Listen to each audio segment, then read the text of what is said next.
ئێوارەتان باش دیاسپۆرای ئەم هەفتەیە وەک هەفتەی ڕابردوو تەنیا لەسەر یەک مژار نابێ، بەڵام جارێکی دیکە پەردە لەسەر کەتنێکی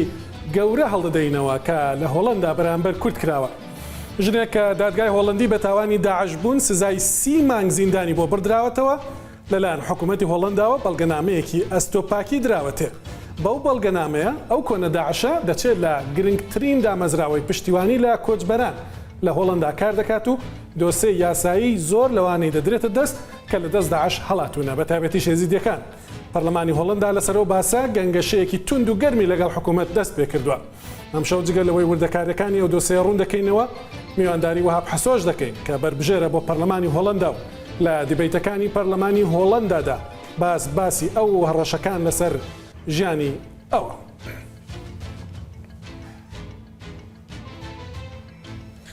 اینجا دێینە ئەڵمانیا و هەر ئەم شەو بۆ یەکەم جار زانیاری فەرمی و زانستی لەسەر ژمارەی کورد بڵاو دەکەینەوە.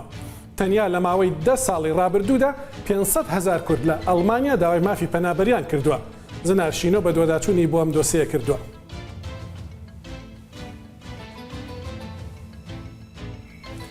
هەر ئەم شەو چیرۆکی سەرکەوتنی سوندوس مەروان تۆفیق دەبیستن. ئەو خانمەی بە ماوەیەکی کەم توانیوێتی لە ئەڵمانیا ببێتە کەسێکی سەرکەوتوو لە بواری بازاردۆزیدا. سندوز لە ستۆدیۆ میوانم دەبێ و باسیەوە دەکات کە چۆن پرۆژەی تایبەتی بۆ خانمانی کورد ئەوانەی کە لە ماڵەوەن ئامادەیە.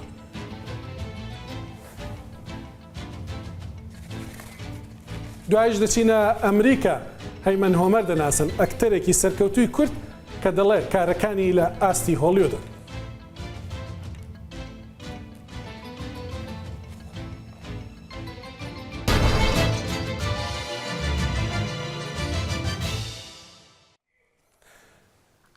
هۆڵەندا کەمتر لە مانگێکی دیکە هەڵبژارنی پەرلەمان دەکات. پێشەوە وادەیە هێندەی بانگەشەکانی سەرشەقام دیبەیتەکانی نێو پەرلەمانیش گەرم بوون. بە تایبەتیش ئەم ماوەیە دیبەیتەکان پەیوەندیان بە کوردەوە هەیە، چونکە لەلایەکەوە بربژێری یەکەمی دەسەڵات و ئۆپۆزیسیۆنیش بۆ سەرۆکاتی وەزیرانی ئەو وڵاتە یان خۆی کوردە یان زاوای کوردستانیەکانە. لەو نێوانەدا ئەو دوو بربژێرە لەسەر کەتنێک کە تازە ئاشکرا بووە لە پەرلەمان گەنگەشە دەکەن. راپۆرتێک ببینن بزانن چی ڕوویدا. En ik vraag de minister van Justitie om een reactie. گەنگەشەیەکی گەرمی نێو پەرلەمانی هۆڵەندا پەیوەندی بە کوردەوە هەیە. ئەوەی پرسیار دەکات پەیتەر ئۆمزیختە. زاوای مێردینیانە و چاوەڕوان دەکرێت لە هەڵبژارنەکانی هەفتەکانی داهاتوودا ببێتە سەرۆک وەزیرانی هۆڵەندا.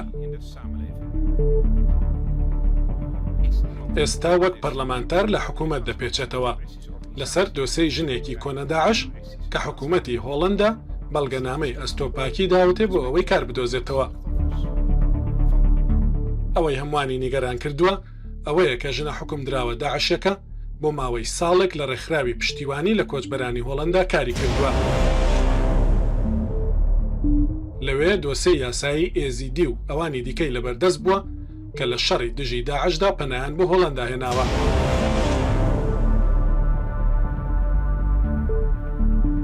ڕێکخراوەکە دەڵێ نەیانزانیوە ژنەکە پێشتر داعش بووە و پێیان سەیرە کە حکوومەت بەڵگەنامەی ئەستۆپاکی داوەتێ. Is iemand die veroordeeld is voor het lidmaatschap aan een terroristische organisatie. کەسێک کە لەسەر ئەندامیەتی لە داعشدا و ئامادەکاری بۆ ئەنجامدانی کردەوەی تیرۆریستی حکم درابێت، کەسێکی شیاوە کە بە ناوی ڕێکخراوی کۆچبەرانەوە قسە لەگەڵ قوربانیان و کەسوکاری قوربانیانی دەستی داعش بکات. Terrorisme bij Vluchtelingenwerk Nederland. ئەوەی دەبێ وەڵام بداتەوە دیلانی شێرگێزی کووردە. وەزیری ئاسایش و دادی هۆڵەندایە و ئەویش هێندەی ئۆمزیخت چانسی هەیە لە ڕۆژانی داهاتوودا ببێتە سەرۆک وەزیرانی هۆڵەندا. Want terroristen en IS-terroristen, dat zijn mensen die zich bewust بێگومان تیرۆریستەکان ئەوانن کە بە هوشیاریەوە دژی هەموو شتێکن کە ئێمە بڕوامان پێیان هەیە. پێش هەمووان دەبێت ئاگامان لە قوربانیان بێ. دوای ئەوانیش دەبێت تیرۆریستان سزا بدرێن. من لەلایەکەوە کار لەسەر گۆڕینی یاساکانمان دەکەم. بۆ نمونە دەمەوێ وا بکەم. ئەوەی ئەندامی ڕێکخراوێکی تێرۆریستی بێ سزاکەی لە 15 ساڵەوە ببێتە 20 ساڵ زیندان. وەک دەشزانن پارچوومە عێراق بۆ ئەوەی لەگەڵ هاوکارانم لەوێ وا بکەین. ئەوانەی دەیانەوێت ئێمە لەناوبەرن خۆیان سزا بدرێن. Deze mevrouw is minder dan 4 jaar voordat بەڵام zij... ئەو ژنە لە ماوەی کەمتر لە 4 ساڵی ڕابردوودا لەلایەن دادگاکانمانەوە سزای 30 مانگ زیندانی بۆ بڕدراوەتەوە. بەڕاستی من دەمەوێت حکوومەت پێمان بڵێ چەند کەسی دیکەی وەک ئەو ژنە ئەستۆپاکیان بۆ کراوە. hebben de afgelopen jaren in Nederland. لە دیبەیتەکەی پەرلەماندا باسێکی نوێ دێتە گۆڕێ. یەکێک لە بەربژێرەکان بۆ پەرلەمانی هۆڵەندا ئەم گەنجە کوردە ئێزیدەیە وەهاب حەسۆ. ئۆمزێخت لە یەشێلگوێز دەپرسێ کە زانیوێتی حەسۆ هەڕەشەی کوشتنی لێکراوە. Wordt weggestuurd bij het bureau van Amsterdam-Zuid. ئەو هاوڕێی هەڕەشەی لێکراوە و تەنانەت ئیفادەشی لێوەرنەگیراوە. پۆلیسی باشووری ئەمستەردام بەڕێیان کردووە. پێیان گوتووە دەبێ واز لە بربژێریەکەی بهێنێت چونکە کافرە. گوتیانە کە سوکارەکەی لە عێراق دەدۆزنەوە. زۆر نامەی بۆ هاتوون کە ئێوە نەیان بینن باشترە. چاوەڕوانم باشتر بپارێزرێ. من ئەمەم بە دەستگای هەواڵگەری و سەرۆکایەتی پەرلەمانیش گوتووە. ببورن کە دەبێ لێرەش بیڵێمەوە. En het spijt me dat ik dat hier moet zeggen. Voorzitter, ik wil heel graag ook ingaan op de persoon op de lijst van de heer منیش دەمەوێت ئەوە بڵێم کە ئەو بربژێرەی ئۆمەدزیخت باسی دەکات زۆر بەباشی دەناسم. چەندین ساڵ لەمەوە پێش وەک پەرلەمانتار بۆ خۆم پەیوەندیم پێوە کرد چونکە ئەو کاتیش هەڕەشەی لێکرا هەڕەشە لە ماڵباتەکەشی کرا. من یەکسەر تەلەفۆنم بۆ کرد و قسەم لەگەڵ کرد. ئەو لەو ساڵانەدا زۆر یارمەتی منی داوە کە کاری پەرلەمانتاری و لە کاری دیکەشمان واتە کەیسی ئەو کەیسی منیشە. Dit is waar we samen in staan. وەزیرە کوردەکە لە وەڵامی ئەو پرسیارەدا کە نەدەکرات داعشە هۆڵەندەکان نەگەڕێندرێنەوە هۆڵەندا دەڵێ ئەمە بژارە بۆیە دەمان کرد. بەڵام یاسا مافی داوەتە ئەوانە بگەڕێنەوە هۆڵەندا. سەبارەت بە داتاکانیش بەڵێن دەدات دوای دیبەیتەکە حکوومەتەکەی داتای نوێ بڵاو بکاتەوە. چەند ڕۆژێک دواتر فرانک ڤیرڤینت وەزیری پاراستنی مافەکان ئاشکرای دەکات لە ماوەی 4 ساڵی ڕابردوودا 22 بەڵگەنامەی ئەستۆپاکی دراوەتە ئەو کەسانەی بە تۆمەتی داعش بوون لە هۆڵەندا حکم دراون. وەزیرەکە بەڵێن دەدات لە ساڵی داهاتووە مەرجەکانی پێدانی ئەو بەڵگەنامەیە قورستر بکرێن. بەڵام ئەمە هیچ لەوە ناگۆڕێ کە ئەو وەهاب حەسۆیەی ئێستا میوانی دیاسپۆرایە دەبێت لە هۆڵەندای نێوجەرگەی ئەوروپا لە ترسی داعش لە دڵەڕاوکیەکی قوڵدا بژیت. Zeg maar daar niet bij het mondelinge vragenuur op terug te komen. Maar ik spreek u graag na het mondelinge vragen. پێم باش بوو کە وەهاب حەسۆ لێرە لە ستودیۆ لەگەڵمان ئامادە بێ ئەو گەنجەی وەکو لە راپۆرتەکەشدا بینیتان لە دیبەیتی سیاسی و وڵاتەدا سەرکردەکان لەسەر ئاستی باڵا باسی ئەو دەکەن باسی و هەڕەشانە دەکەن کە لەسەری بووە ئەو خۆشی لەسەر مەسەلەیە و ژنە داعشە لە میدیای هۆڵەندیدا قسە دەکات و ڕخنەی زۆری هەیە. بەڵام بەهۆی ئەوەی کە هەڕەشەی لەسەر بووە ماوەیە کەمتر هەوڵ دەدا لە شوێنە گشتەکان ئامادە بێت بۆیە بە سکایپ لە ئەمستەردامەوە لەگەڵمانە. کاک وەهاب وەکی دەبێژن ژنشکاوە گەلک گرنگیدان هاتە سەرناوێتە و چیرۆکاتە و ئەو تشتێک و نها لە هۆڵەندا چێ بووە ینی ئەسەر ئاسی سیاسی بلند چاوایەتە چاستەکەیەک و نها دەبینی لە هۆڵەندا گەلک لەسەرتە داخفن. گەلک سپاس کەکە هەیمان گەلک سپاس و کەناڵەوەدا و میوانێ بەنامەیە دیاسپۆرا ڕاستی تشتێکی گەلک مەزنە ژمرە و ئیسەر بلند بم و دەنکەتم لە هۆڵەندا کارێکی گەلک باش کرد بەس کەکە هەیمان ئەف نەح ساڵە کاری لۆبی دکەم و ئەکتیڤیست دکەم من گەلک نێتوەرک هەیە نێتوەرک گەلک مەزن هەیە من هەواڵ هەنا ئەندامێک پەرلەمانی هۆڵەندی ئەوروپی وەزیرە هەواڵتی لەگەڵ وەزیرە هەیە دیلان یەسلگۆزی زۆر ماست دکەم ئەوژی وەزیرە ئاسایشی هەیە تشتێکی گەلێکی مەزنە ڕاستی من و جامعە خلاص کردیە ماجستێر خلاص کرد ماستەر و نو کار یعنی دەستەوی کاری کردوەکە تشتێکی ڕسمی تشتێکی گەلێکی مەزن. ڕاستە بێگومان تا وەقفەک هەیە وەقفەک و گەلک کارات کە لە هۆڵەندا ئەم دەزانین هۆڵەندا هەفکاریە ئێزیدیا دەکات ناوێ وەقفەیە تو سەرۆکی وەقفەی چیرۆکە کول سەرتە چێ بوو دەستپێک ئەو بوو کوکی مەد راپۆرت تێژی بەحس کرد کو خانمێک لە سازیەکە گەلک گرنگ یا هۆڵەندی بۆ کۆچبەران کار کردێک و بخۆ داعش بووە و دۆسیە کەسێک و دەست داعش ڕاڤیانە کەتنە دەستێ خانمێ تو ئاخفتنێن خۆدا دەگەل هۆڵندیان دەبێژی کەسێکی وسە نە حەقیوێ هەیە و شانسێکی دن وەربگرێت لە جوواکە هۆڵندیدا تو دەبێژێەوە تشتێکی نەکێمە چما وسا دەبێژی چما حەقیوێ خانمێ نینەک و جارێک دن شانسێکی وەربگری سزای خۆ وەرگرتیە لە زیندانی بووە بلغة كهيمان اف جنا داعشي ك اف ورقة قانوني داعية كاربكا ل 2019 العراق يعني هولندا ويخو سلمان سفارة هولندي يعني فيدري و دي سالوني يعني زنداني دما وحكم خو كد بس اف ورقة قانوني دغت كاربكي او جنتي فكارين كنترين خضراخ هكا يك كاري تيرورستي تشتكي وسان سرهبه او مساله هبه چنابت 20 ساله وی کاری بکا و بیشنه ابجن شتيك زنداني دركتي مباشرة يعني اف ورقه داينتي ورقه قانوني وكار ذكر الرخصه كاري بنابر خلقي كشبر داعش بازاي هاتي نفيد ربنا بنابر او القلبان كارت كفات تشتكي قالك نباش و قانونيا شي شند بود افتشتي آلية قانوني تقول ديلان يشيلجوس هفالتي بل تقول هفالتي وسادسات هون لسرفي مجاريجي آخفتنا وزيري وكيد بيج وزيري تناهية ودادي يا هولندا أو تشد بيجا نها بشتيكو بشتي ديبيتي تشد بيجا زانياريان نو تشنا لسرفي دوسيا او راسي جارا بري ديلاني سجوس بري اسوي باش ناستكم وش بري انه هاشي بري بيا وزير اسايشي راسي ناستكل قالك قالك جامعتك وش قالك بفكاريا ويد غير براستي ماشي وكردي مال هولندا بس بشتيكا اف برسيار اللي هذا نكنش بر او وزير اسايشي اف مسؤوليه ويا ويقول قلنا مسؤول عنا قول افتشنا مسؤوليه عنا مسؤوليه وزير رسم سخامين او حقوق او جي كاري قانوني ديكا بس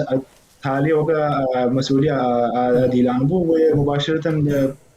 وكا جوابا بشارد من ده بس بري روجه كي دركت نفس يك داعش بسنه يعني افورقه قانوني كرتي وكاربي بشغله بس يزدز ما افتش كرتي يعني 2019 سيزده داعشي كالعراق سوريا وغيرين يا هولندا العراق سوريا وغيرين افورقه قانوني كرتينا وافتشتي قلقنا باشو كلمان هولندي هم سر بيبه وانجي بحث كي قانوني جي ست شكلتن جانب من شاو افتشتي ويش بر افتشتي نابت هجي كاري تيرورستي كري قانون هولندا بيجي دستور هولندا بيجي بيساله چي نابت يعني بيكاري بده بله وكي مدى الرابور دجي بحث كر نها خويا دبك وتنيا يكيس نينا تنيا كسك نينا كو حكومتها هولندا وكي دبيجن جردن باكي بلغنامه يكدا جردن باكي كو دبيجت تشتكي نكريا بيستودو كيسي وصا هنا نها خويا ابويا افا كيماسيا د قانون هولندا دا انجي خلتيها هاتي كرن الجمع غلطيك وهاتي كرن جبر القانون هولندا دا نفيسيا قلتيها ك مشاكل تيروريستا تشكي وسان السرهابي مسألة وسان السرهابي شنابت بسالة دسي كار هنا شنابت بكا مثلا كاري مدرسة تعليمي شنابت بكا كاري بنابرة في الرخصة كنت هات الفدري كار بكا قالك حقوقات وان بنت مجبر وان يعني وان مش خلاص يعني برم تيروريست بكون بداعش سوريا قالك نباشي كنا ويدري وغاليان ويدريش بروكي بيسالة شنابت أفف ورقة دابانته فغلطي كمزن واشي بويه وتحقيق كمزن وفبويه وانتخابات هولندا شوي هاتنش بروكي تشد بشكل كبتولة بس اهتمامك مزن داعي في الموضوع باشا أفا نجارة يكمينك وهرشلتتين كرنا از بيجم جارة دومين وسيمينة وديلانجي دو برلمانتوية دجي بحث كركو جارة بري ويقلك بشتفانية تكرية وكيد بيجن لسر في مسألة آخفتية لفي جارة تشبو مسألة او دناف برلمانتوية دا مديد او دو بيجن هرشين قلك مازن هبونا وكيد بيجن هورقليان نابيجن ديتيلا نابيجن تشبو يفي جارة چما هرشو قاس مازن اللي سرتا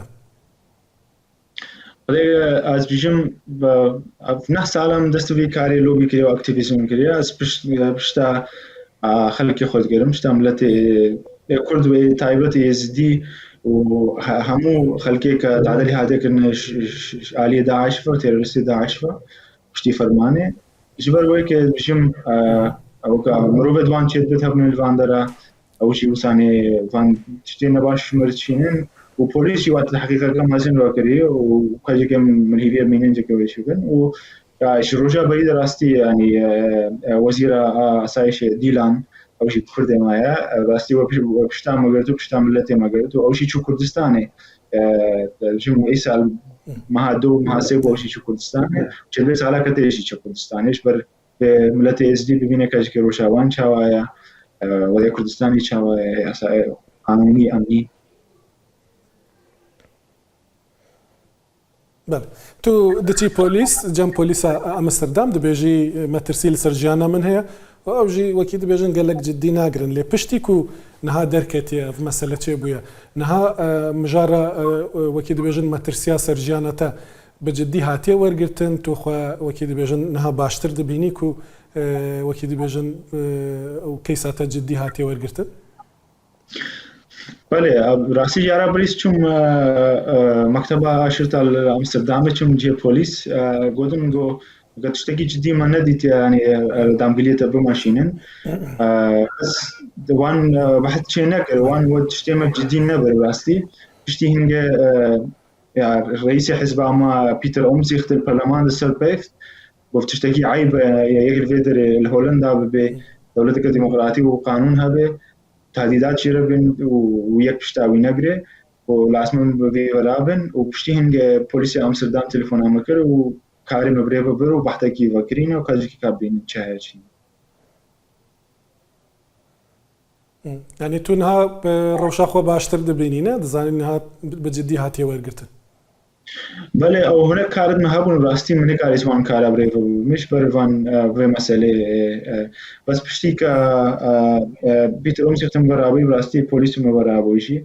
وتشدبت جزاني يعني مسألة خارجي في مسألة شيء بمباحات على خاندن أف كاري أزقلك كارد كم بجوار الهولندا جوة هولندا جبر بكيش قلك تهديدات شيش مراهاتن جبر بك عالي جوه أشي قالك مبرابون وحكومة مبرابو وكش كابين جاي بمثل کەمتری مەهێکی مایە بۆ هەڵبژارتنێن هۆڵندا بێگومان بەری هەڵبژارتنێ ئەم وەکی دەبێژن ڕوبەڕوو هەفتوو دەبینین چونکی بەرنامە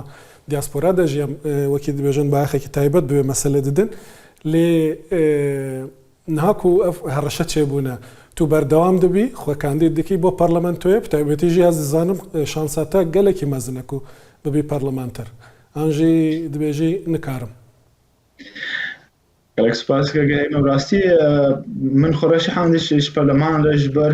منو مەدرسە خلاص کرد و کابینا سیاسیە هۆلەندا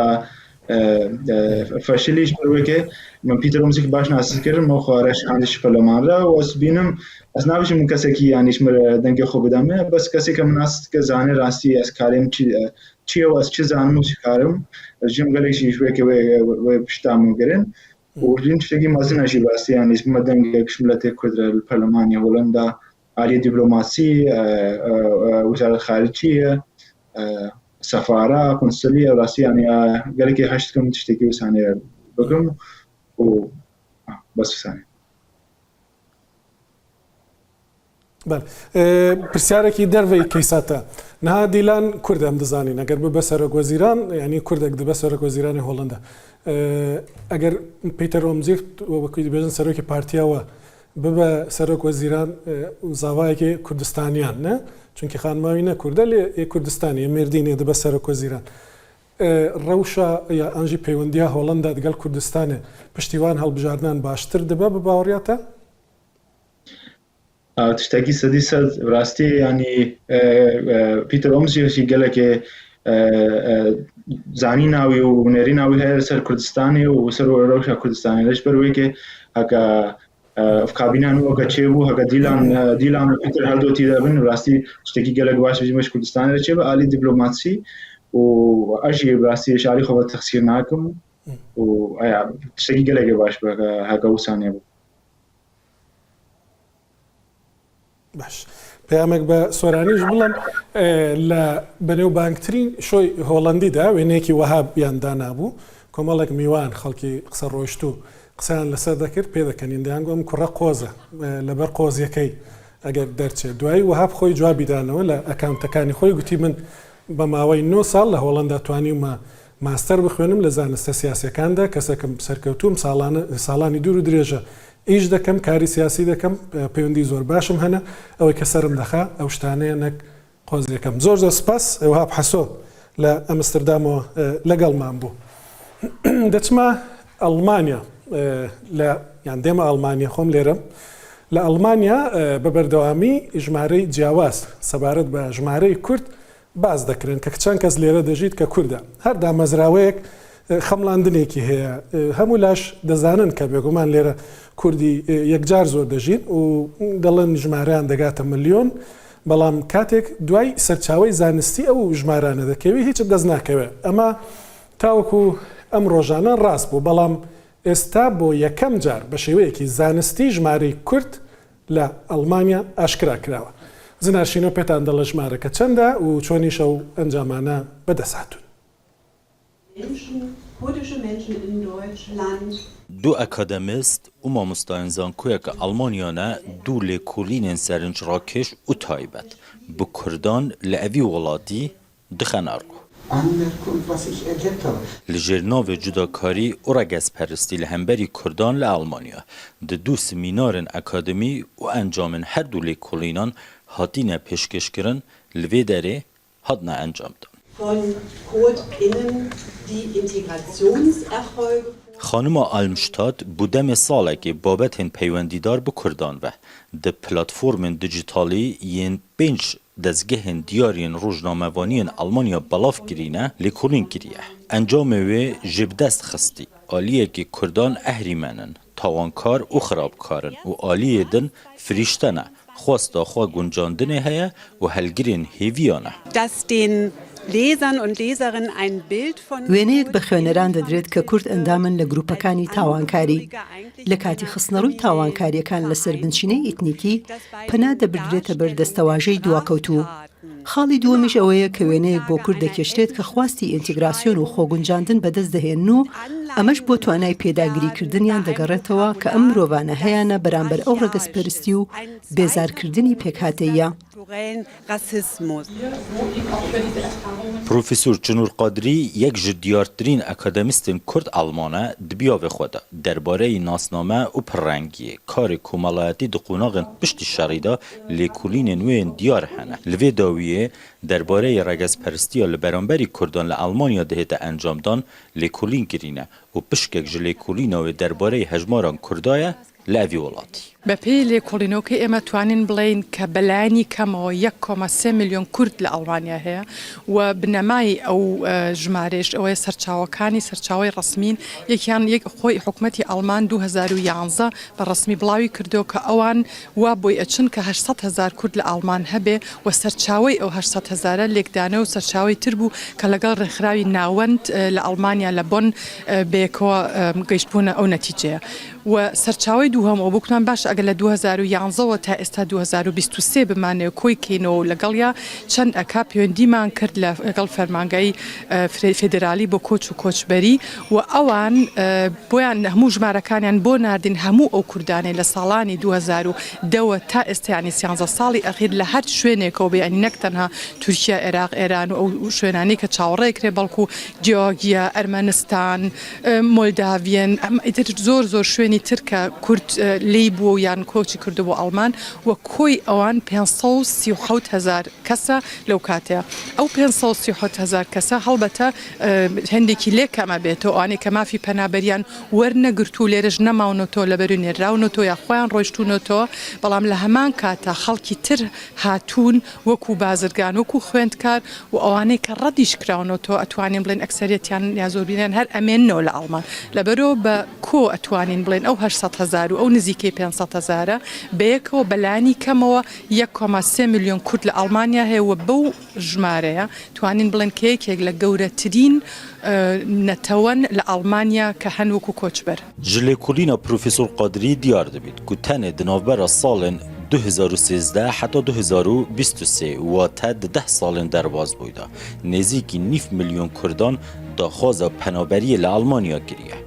تەنێ کوردن ڕۆژئاوا 236,015 کەس بووینە و ji başûrê Kurdistanê 147,254 kes hatîne.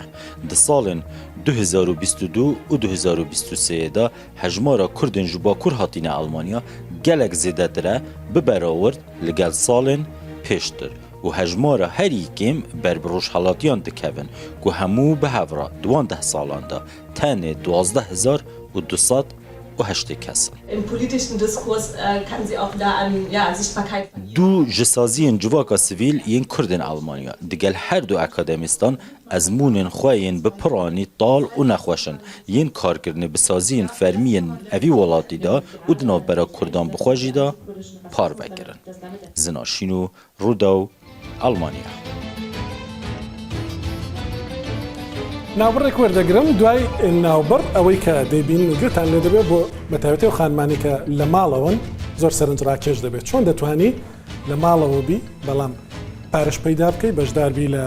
پەیداکردنی داهاتێک بۆ خێزانەکەت خانمێکی کوردی دیاسپۆرا نشین پرۆژەیەکی هەیە بۆتان باس دەکات. سڵاتان لەبێ پێش ناوبڕ باسیەوەم کرد کە هەواڵی خۆش یا زانیاری باشمان پێ بۆ خانمانی کە لە ماڵەوەن دەیانەوێت کار بکەن بەڵام پێویستیان بەوەیە کە پیشانیان بدرێت چۆن دەتوانن لە ماڵەوە کار بکەن. خانم سندوس مەروان لێرە لە ستۆدیۆ لەگەڵمە ماوەی زۆر نییە هاتوتە ئەڵمانیا ڕێگایەکی سەرکەوتوی دۆزیەوە تێشیدا زۆر سەرکەوتوو بووە پێم خۆشە پێشتر راپۆرتێکی لەسەر ببینن دوایی لێرە گفتوگۆ دەکەین.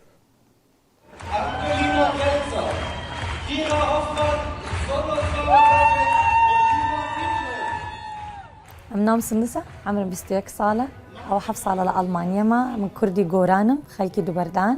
هاد ما ألماني لقدايكم وباوكم بخوم دستم بشول كر لمستشفى ولا خستا بيم لقسم دل أول جار هيك مجالي أونلاين لفكر منابو بس وكي ميردم كر وحامل بوم ديت منو دتوانم يعني لماليش أو شو لا بكام. Und jetzt gucken die alle auf mich und so, wie hat sie das geschafft?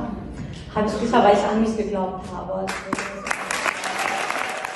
دەستم بەو شۆلە کرد هاریکاری زۆر ژنم کرد ئافرەتان کە بتوانن ئەوانیش لە مال لەسەر تەلەفۆن شۆلی ئۆنلاین بکەن لەبەر زۆر ئافرەتان هەیە لە ئەوروپا لەبەر زمانیان نییە لەبەر حیجاب هەندێک عنسریایە هەموو جێک ئەوانی نەدەتە شۆل دەستم بەو شۆلە کرد خۆم باش کرد لەو مەجاالە گەشتمە مستەوەی ئیداری و هاریکاری ئافرەتانم کرد کە ئەوانیش بتوانن بخویان لە مەجال ڕیادەت الأعمال خۆیان مەجالی شۆل بکەن و بگەنە تشتێکی باش.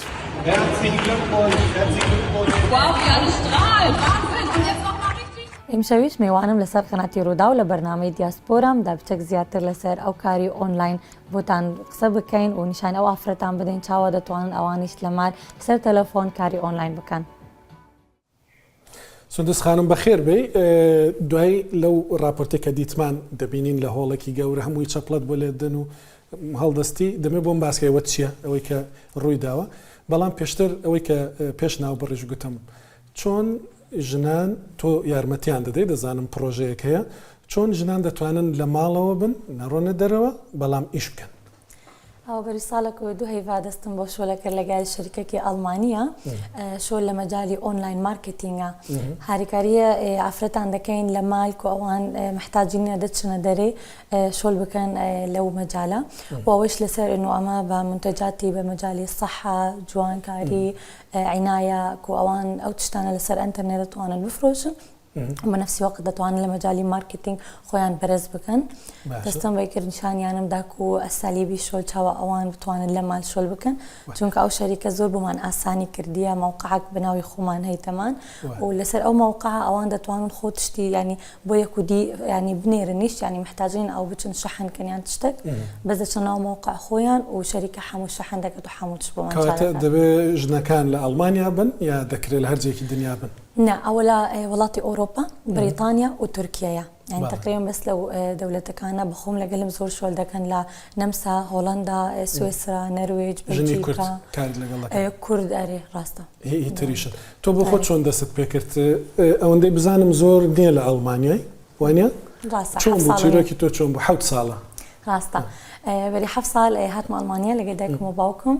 وكي قسمنا ألمانيا أولت لكم بمان وأوجا لكم براستي ما مستايق مصري بو ما يفيرا ألماني ذاك زماني ألماني قالك نوبو مان يعني تقريبا هيك هيني بو أوجا باوكم يديد منيش أقام لي بيقول باوكم عقات لو كتشت سندس تشتاق لألمانيا تادك تشتكي جوردك وبرز دبيت لألمانيا وزور باوري خوي دابم وكي أو باوري دابم أميز زور باوري بخوم هبي وبراستي باوكم بزور باوري خوي دابم يعني دوت سندس تشدكي تشحز دكي بكا أتول أوروبي ليرة زور شانسة هي زور فرص هي تواني تبكي بكا أمنيش دستم بالزمان كر أول جار أمنيان كر دست صفحشتونه ومن حق بيا قبل شاقة مزانكو وخز مكانم لكردستان حموتنا زانكو أمن ليرة صفحشتونه بيا كهاتي أرم من دال بيبي قبل عمرم 14 سال بوكي هاتم بري حفصال 2016 هات من ألمانيا جا ما مستايق ألماني شابو لمدرسة قوتي تبي 2 سال كيدي لتول بي مدرسة يلا أما حساب ود بكين يعني درجات وتوكي ألمان حساب كين شو ما كني قلت ما تشول بمن نبيت أمني حساب كوكي قطابيا كاني ألمان حتى أقرأ مساقط بمشكلة يعني مني حساب كأمن دخوازم درجات بديم دخوازم زين أجحبه زور حزم لبرزبون زيبو حزم نذكر إنه زور دريج بيتلاقيلهم أو جاقوتي تمام مشكلة خوته أقرأ تساقط بلا جي خودم يوتم تمام مشكلة نية دستم بكر الحمد لله صفنا ودهم كر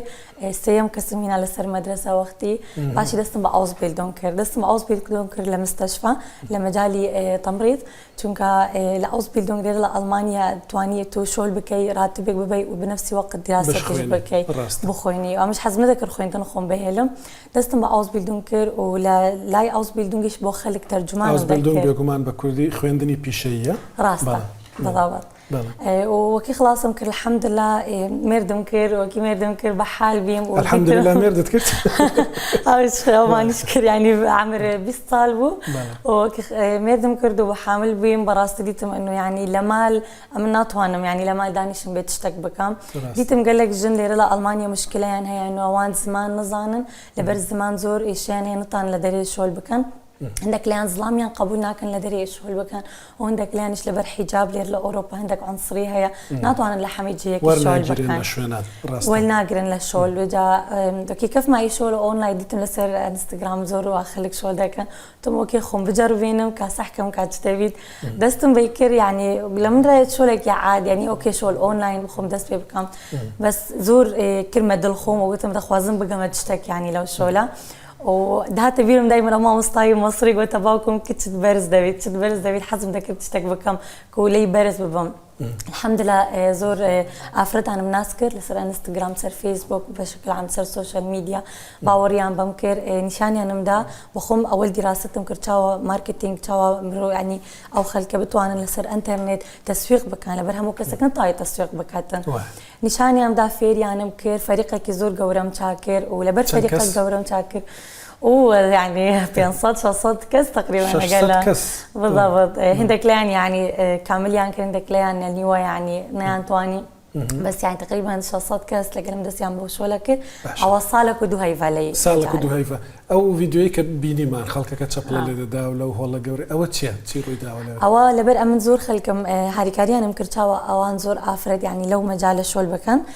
شركه من يعني تكريم كر لسر مستوى اداري يعني وكي تقلك مروف يعني هاريان بكي ونشان يمضي او شغله برز دبي لشركه يعني مستوى بلنتر دبي اجا من مستوى بلنتر بي او ايفنت دجني بزنس داي اوصلي جارك ده كان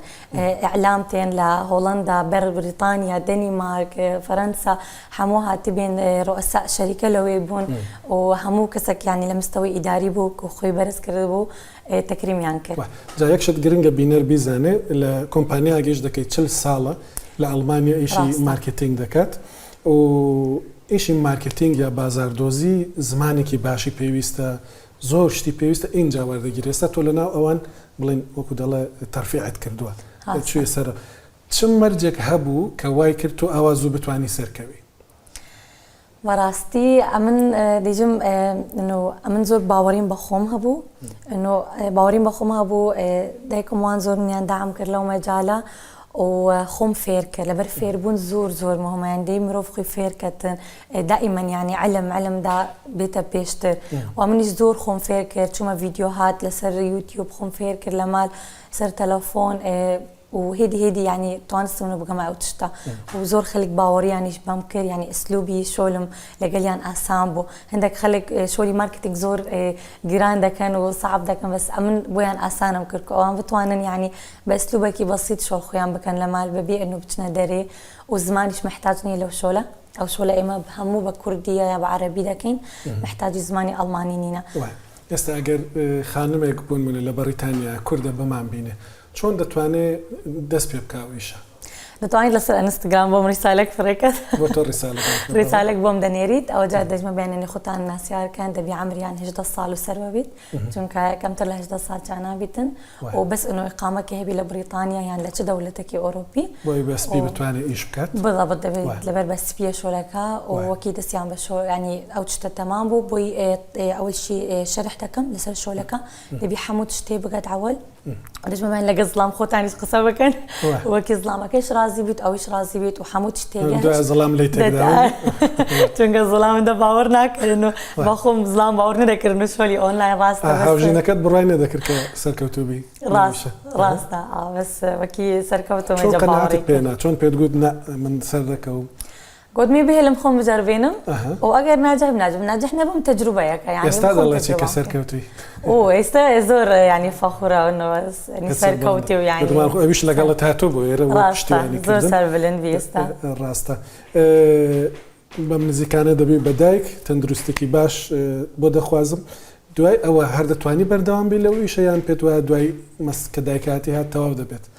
بخو أما دستن بو إيش شكل لبر أمن واي سدب مدايك بشتي دومانغوني وإن شاء الله ولبر هدب مدايك أما دستن بو شو لكر شونك أو شو هيك محتاجني غير تليفون وإنترنت واني لمطعم بيلا خو كي بري هاي وقت ما كردستان لو كردستانيش إيش خوم ذكر بيش ما دبي دتوانم إيش خوم بكم بيش ما شو ولا تكتوانم أمن بحياتكم باورنا كم أو شغله بهلم بخون بركي بقري مو مستشفى بس مستشفى دفتر شغلي يعني خاص دفتر شغلي جانبي أو دفتر شغل أساسي بومن جاوا لكردي ده أجايك بردوام إشي بكرة بيدلن توزي لقري هالدستيني أيوة أو إشي توجرك أو توستان لقر هستان دوا زور سباس ده كم سندس خان كالير اللي قال مامبوي و اكونتك بلكو عندك خانمي كرديان كار كان شلون دتوان بدوز نو انستغرام لسه انستغرام نيسن او سندس يعني او ها شخطه وفاشي سندس باش زور سباس دتما امريكا وكو سرتاي برنامج باسم كرد لويش گەنجێکی سەرکەوتومان هەیە ئەکتەرێکی کوردە بۆ خۆی دەڵێ ئیشەکانم لە ئاستی هۆلیوودە کوڕی هەولێرەیە بەڵام دەیەوێ ئەمریکا بەهەژێرە دیار کوردە فیچەرێکی سەرنجڕاکێشی لەسەر کردووە پێکەوە دەیبینین. نام هەیمەن هۆمەر بە ئەسڵ خەڵکی هەولێرم 2017 هاتمە ئەمریکا لە پێشتر لە بەریتانیا ژیامە لە یۆنان ژیامە و کۆلیژی یاسا و سیاسە لە زانکۆی سەلاحەدین تەواو کردووە. ئەوەی ڕاستی بی ئەمن لە گچکەیەوە هەر لە 15 ساڵیەوە خولیاکی زۆری سینەمایم هەبووە و لە فاشنی پیاوان زۆر هەروە خولیاکی زۆر تونم لەسەروەی هەبووە بەڵام لە کەچوومە ئەوروپا هاتمەوە کوردستان بۆ سەردانی هاتمەوە بەڵام کارەساتێک لە خێزانی بەسەرماندا هات کە برایەکەم کە شەهید بوو بۆیە پلانمە بۆ کات بگەڕێمەوە بێمە ئەمریکا دەست بە کارەکان بکەم بەڵام دوام خست کە دایکم کە حەزێکی بچمەوە کۆلیژی تەواوکەم سۆ بەڕاستی چوون لە بۆ کۆلیژی یاسا لە زیاتر لە بۆ ڕازیکردنی دڵی دایکم بوو نەک لە بۆ خۆم چکە بە خۆمە حەزم لە فیلم و لە فاشن بووە و هەوڵمدایە فاشن بەکار بینم حتا بگەم بەناو فیلم پێشبڕکێکی گەلە زۆرەیە لە منافس پێشبڕکێ لە بەرەوەی ئەمن کەسێکم لە وڵاتێک کاتمە خەڵکی وڵاتە نیمە و زمانەکە ئەکسێنت بە خۆ دەزانی ئەکسێن زۆر گرنگە لێرەکە ئەکە من دەوری کەسێکی ئەمریکی دەجێڕم کە بە ئینگلیزی قسە دەکەم دەبی لەهجەم ئەکسێنتم وەکو کەسێک بی کە لە ئەمریکا لەدایک بووە ئەوە زۆر ئاڵۆزە بۆیە توانیم ئەوانە تەمشا بکەم کات مێرە لە سەرتایی و ئیشم کردێ بە فریشم کردە یەک دوو فیلمم کرد بە فری تەنها وەکو کە ئەزمون بەکاربینم لە پاش ئێستا لە ئاستەکەم کە با بڵێن شتی زۆر بەرزم کردێ لە ڕووی فیلم لە ڕووی کلیپ زیاتر لە 15 کلیپم کردە زۆربەی ڕکلامم کردە کە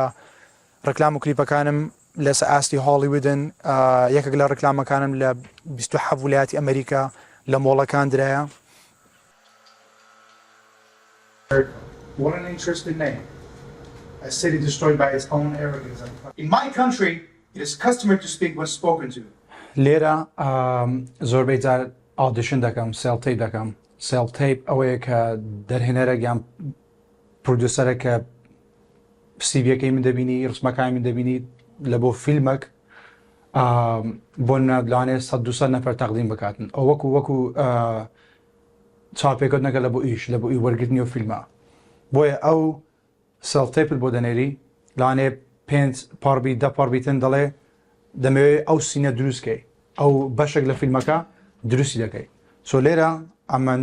لەگەڵ پاتریک ئەوی زۆر یارمەتیم دەدا ستۆدیەکەمان ڕێ خستەیە کە سێڵ تەیپەکە لێر دەکەم پاشان کە تەواو کرد دەورەکەم جێرا لە بۆیان دەنێرم لە بۆ پرۆدەکشنەکەی دەنێرم. Thank you. Okay, and I want to get to that part. Do you really want her to be here? That you don't like her? کە بگەی ناو هالیوود بە بۆچوونی من سەرەتا دیدەنگێکی ئەمریشی دەمێ پێمەوە دیار بیتن یعنی کەسێکی وەکو جیهانی و لێرە لەبەر ئەوە ئامانجەکەی من لەوەدایە کە لە کۆتاییدا بگەمە ئاستە کە پێگەچی وەها بەهێز کە بڵێم ئەمن کوردم ئەو کاتی نەتوان ڕەتم بکەن.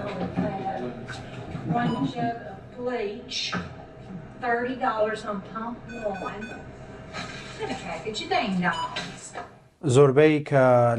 لە زیاتر لە 15 کلیپم کردیە هەموو کلیپ بە دەوری سەرچی و بە دەوری مامناوەندی سپۆرتینگ یەکێک لە گەورەترینەکان ئەوە بوو کە هونەرمەندی لێت داون گۆرانێکی بەناوی کراینی دەشاوە ئەوە لە لای من فیڤریت بوو لە بەر گۆرانێکە زۆرم پێخۆش بوو کە دوایە کە من هەڵبژێردرام لە بۆ کلیپەکە ئەوە زۆر جێگای خۆشحاڵی بۆ من بوو و فیلمش کە یەکێکم کە فیلمەکە هێشتا ناتی دەرێ دەوری حەزەتی یەحیام جێرایە ئەوەش لە بۆ من زۆر جێگای خۆشحاڵی بوو کە بتوانم دەوری و هەروە دەوری حەزەتی ئیساچم جێرایە لە بەرەوەی پێشتر پرتم درێژ بوو بەس ئێستا زیاتر دەمەوێت دەوری فیلمی ئاکشنەکان بجێڕم بۆیە زیاتر ڕاضە دەکەم زیاتر دەمەوێت نامێت تایپ کاست بم تەنها بە دەوربینینی ڕۆڵ ئاینیەکان دەگەی دەمەوێتم بتوانم کە ڕۆڵی جیاواز بجێڕم.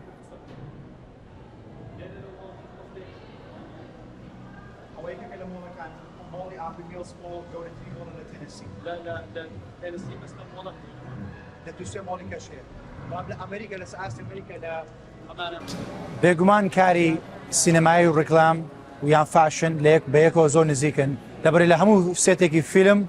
فاشن دیزاینەرت هەیە. من بەخۆم بێزگە لە فیلم لە ڕکلام زۆر ڕکلامی گەورەم کردووە لە ئەمریکا لە کلیپەکان کە پێشتر باسم کرد و لە هەروە لە ڕووی جولبەرگ لە ڕووی فاشن زۆرم کرد یەکێک لەو ڕکلامانەی کە کردم لە ساڵی 2018 بوو کە تازە هاتمەوە ئەمریکا ساڵێک پاش هاتمە ئەمریکا ئەو ڕکلامم کە ئیسکیپ گەیم کە ئێستا ئێرە ئەمە ئاپری میلز مۆڵە گەورەترین مۆڵی تێنەسیە و بێزگەلەوە ئەو ڕکلامە لە زیاتر لە 25 مۆڵە گەورەکانی ئەمریکا هەیە کە بیلبۆردێکی زۆر گەورەیە و هەروەها لە مۆڵ ئۆف ئەمریکا کە گەورەترین مۆڵی ئەمریکایە لە هەمان ڕکلام بیلبۆرد لێن دەرەش هەیە سۆ بۆ من کە ڕۆژێک کە لە نیویۆرک بووم کە چوومە مۆڵێک برادەرەکانم پێیان گوتم هێ من ئاوردەوە لە ناکاو ڕکلامەکەی خۆم دیت کە تەوەقعم نەدەکرد لێ بیبینم خۆشێکی گەلە گەورە بووە من بەخۆم لە ڕووی دیزاینەر بێگومان دەبی باڵات لە 6'1 زیاتر بی ئەم بەخۆم 6'3 190 بە سنتیمتری کوردی دەبی باڵا لە ئاستێک بی کە کاتی کە ڕکلاماتی جلوبەرگ دەکەی بێگومان شێوازی ڕواڵەت وانە زۆر گرنگە لەبەرەوەی ئێستا حالیان لە ئەمریکا ڕەنگی پێستیمە زۆر داواکاری لەسەرە لەبەرەوەی من دەتوانم ڕۆڵی کەسێکی ئەمریکی ببینم یان کەسێکی ئەوروپی یان کەسێک خەڵکی ڕۆژهڵاتی ناوەڕاست بی یان کورد بۆیە لێرە ئەمە دەتوانم زۆر ڕۆڵ بجێرم لە ڕووی فاشنی شۆ دەتوانم نوێنەرایەتی زۆربەی کۆمەڵگاکان بکەم.